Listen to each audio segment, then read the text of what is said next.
तो स्वागत है आपका आपके अपने YouTube चैनल थॉट्स ऑफ वंदना में। उम्मीद करती हूँ कि आपको मेरे दिवाली वाले ब्लॉग्स काफी पसंद आ रहे होंगे, एंटरटेनिंग लग रहे होंगे। और आज इसी दिवाली के ब्लॉग वाली श्रृंखला में हम मनाने जा रहे हैं अन्नकूट यानी कि गोवर्धन पूजा।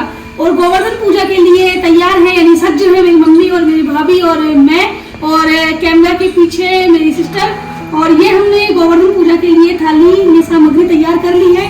सो अभी हम बाहर जाएंगे, आपको दिखाएंगे कि हम क्या क्या करने वाले हैं इस दिन। उसके आंटी जी हैं जिनको हम प्यार से ब्याण जी भी बोलते हैं। मुझे अब तक ये नहीं पता कि इनको हम ब्याण जी कहते क्यों हैं, लेकिन हाँ, इन आंटी जी ने भी अपने यहाँ पर घर के बाहर एक गोवर्धन बनाया है। ये आप देख सकते हैं, आपको दिख रहा होगा। और अभी सेम गोवर्धन हम भी गोबर से बनाने वाले हैं।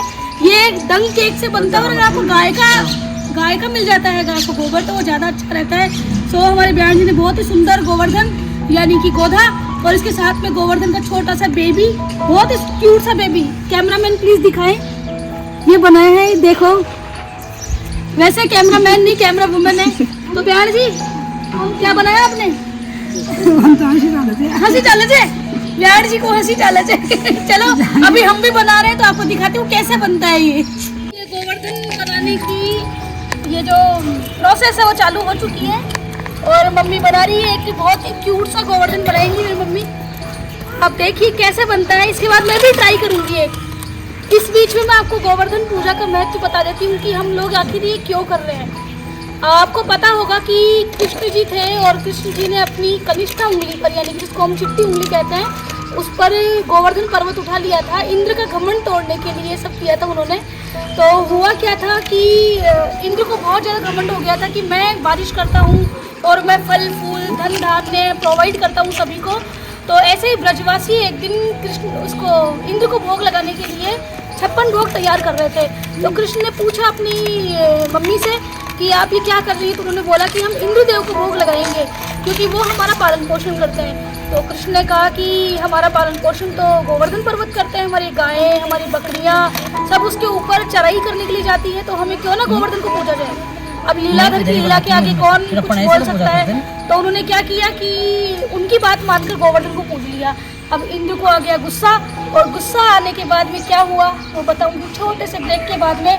आप देखिए कि हमारा गोवर्धन ये ऑलमोस्ट बनकर तैयार हो गया है। ये इसका सिर बनाए, 2 छोटे छोटे क्यूट क्यूट से हाथ बनाए, अभी इसके पैर नाभि सब तैयार किए जाएंगे। आप बने रहिए मेरे साथ में वीडियो में।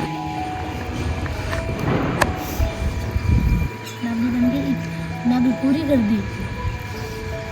और मैंने अपने गुरु यानी मेरी मम्मी के मार्गदर्शन में ये छोटा सा गोवर्धन बनाने का एक छोटा सा एफर्ट किया है।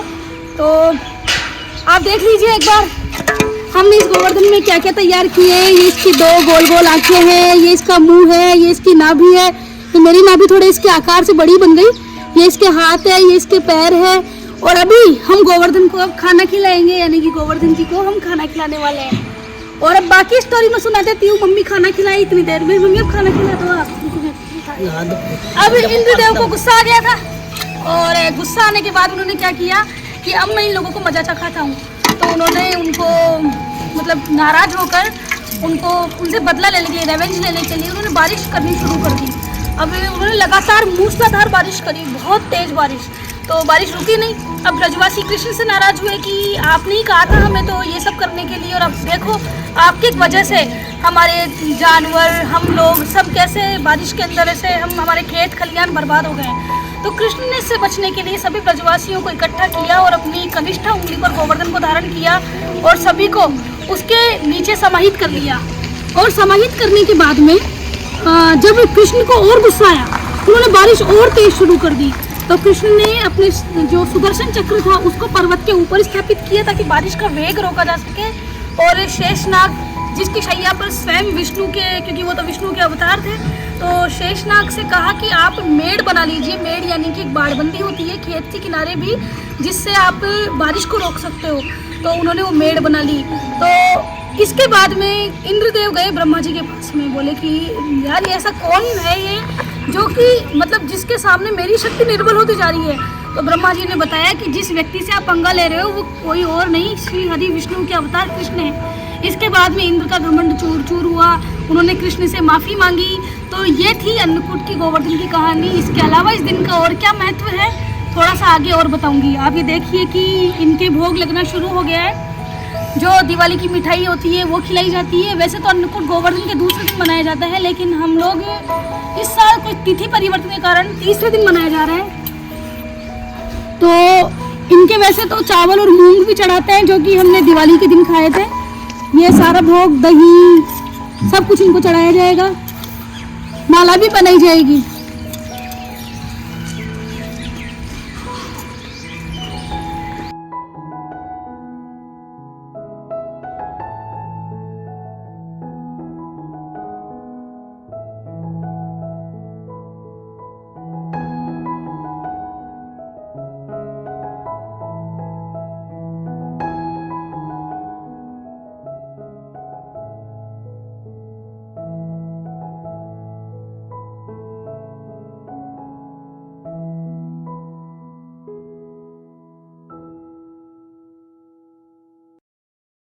गोवर्धन को हमने खाना खिला दिया है और गोवर्धन जी की थोड़ी जो डाइजेशन प्रोसेस है वो तेज है, तो खाना अभी मम्मी और भाभी ने तो मुंह में खिलाया था, मैं डायरेक्ट नाभि में यानी पेट में, अबे लार्ज इंटेस्टाइन में जाता है क्या?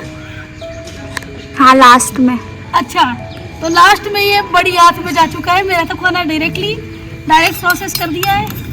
और गोवर्धन को हम फाइनली भोग लगा चुके हैं।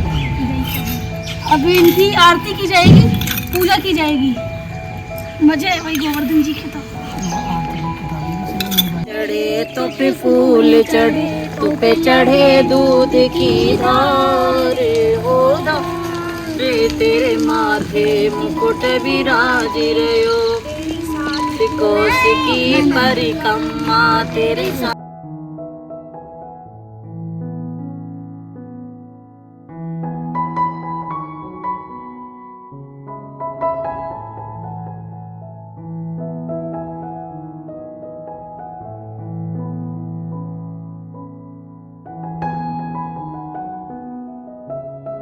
और पूजा अभी हमारी संपन्न हो चुकी है, समाप्त हो चुकी है। तो पूजा के समाप्त होने के बाद में हम गोवर्धन जी को प्रसन्न करने के लिए फूलझड़ी बोले तो हमारा बड़ा सा फूलझड़ा जलाने का एक प्रयास कर रहे हैं। देखें कितनी देर में जलती है। मम्मी माचिस से करो।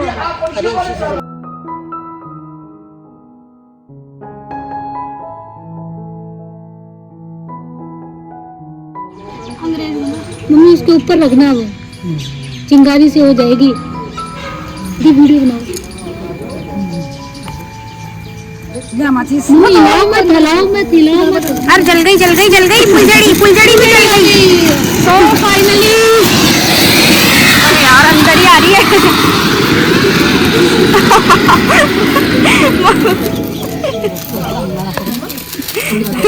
ये तो हमारी फुलझड़ी और अनार दोनों जल चुके हैं और हमारे गोवर्धन जी का बहुत ही अच्छा एंटरटेनमेंट हो चुका है। हो रहा है मतलब कि कंटिन्यू है। और एंटरटेनमेंट देखने के लिए देखो हमारे साथ हमारे बहन जी, हमारे पड़ोस की आंटी जी, एक छोटा सा बेबी, सब साथ में है। वो गोवर्धन जी, हमारा गोवर्धन जी का गोवर्धन जी का भी करा ले भाई, बहन जी का गोवर्धन जी का भी मैं कर रहा हूँ। तू लो तो कुमाऊं गोवर्धन जी का भी करूँगी, तो बस कुमाऊं गोवर्धन जी का भी कर रहा हूँ। आप देखो हमारे पड़ोस में अलग अलग गोवर्धन जी बने।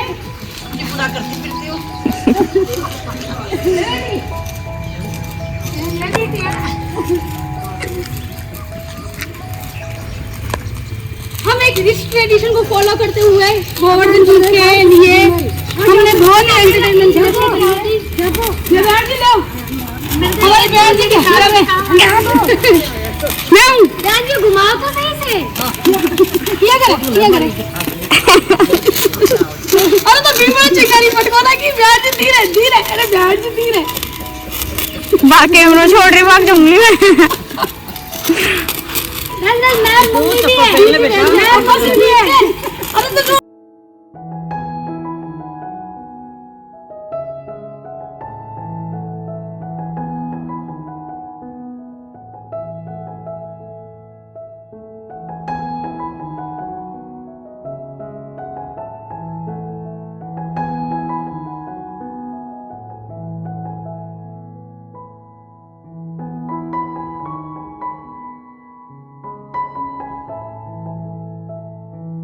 अभी हम गोवर्धन जी की एक परिक्रमा लगाने वाले हैं। अब एक बात और बता दूं, वैसे तो गोवर्धन जी यूपी में है, लेकिन जो वहाँ नहीं जा पाते क्योंकि ईश्वर भावनाओं के भूखे होते हैं, तो हम लोग अपने घरों के बाहर उनको स्थापित करके उन्हें यहीं पर गोवर्धन बांधकर उनकी 7 परिक्रमा लगाएंगे, जो कि 7 कोस के बराबर होगी, यानी कि 21 किलोमीटर के बराबर। तो अभी चालू करो मम्मी परिक्रमा लगाना। ऐसे मैं भी लगा लेती हूँ। 7 कोस बोलते हैं, ऐसे ज्यादा किसने नापी थी? जरा ज्यादा से तो ये हमारे मोहल्ले के भाभी जी हैं, ये भी गोवर्धन की पूजा कर रहे हैं। भाभी जी घर पर है, अभी घर के बाहर है। तो भाभी जी आप क्या बोलना चाहेंगे? मैं ये बोलना चाहूँगी कि गोवर्धन जी की पूजा हम इस बार दिवाली के नेक्स्ट डे के अगले दिन कर रहे हैं। बड़ी धूमधाम से हम लोग ये पूजा करते हैं। सुबह के टाइम थोड़ा सा हम लोग लेट हो गए। चलता है भगवान जी हमारे कृष्ण भगवान के रूप हैं और इनसे हम ये कामना करते हैं कि हमारे घर में सुख शांति रखे। बच्चों के लिए स्पेशली ये पूजा की जाती है, तो हमारे बच्चों का ये ध्यान रखें, ख्याल रखें, स्वस्थ रखें और उन्हें दीर्घायु रखें, हर काम में उन्हें सफलता दें। थैंक यू भाभी जी। मैं यही कामना करती हूँ। Happy Diwali and wish you a very happy Govardhan Puja. Thank you भाभी जी on the behalf of all the YouTubers and YouTube community. YouTube community को भी I wish a very happy Govardhan Puja. Thank you so much. हम लोग और दिनों से भी ज़्यादा मज़ेदार एंटरटेनिंग लगा होगा, क्योंकि लोग थोड़े ज़्यादा थे, थोड़ी ज़्यादा मस्ती मजाकी हुई।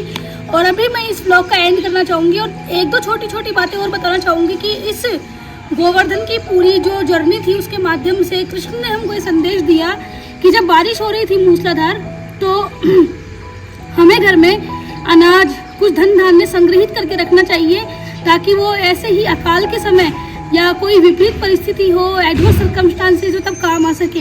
इसके अलावा आज के दिन से ही शुरुआत मानी जाती है कि कुछ सब्जियां जैसे कि मूली की, फूल गोभी की ऑफिशियली स्टार्टिंग, वैसे तो लोग काफ़ी पहले खाना शुरू कर देते हैं, but this is official starting of मोटा अनाज, यानी कि जैसे बाजरा, रागी, जो कि फसलें अभी खरीफ में हमने बोई थी, उनको खाने की आज से ही शुरुआत मानी जाती है।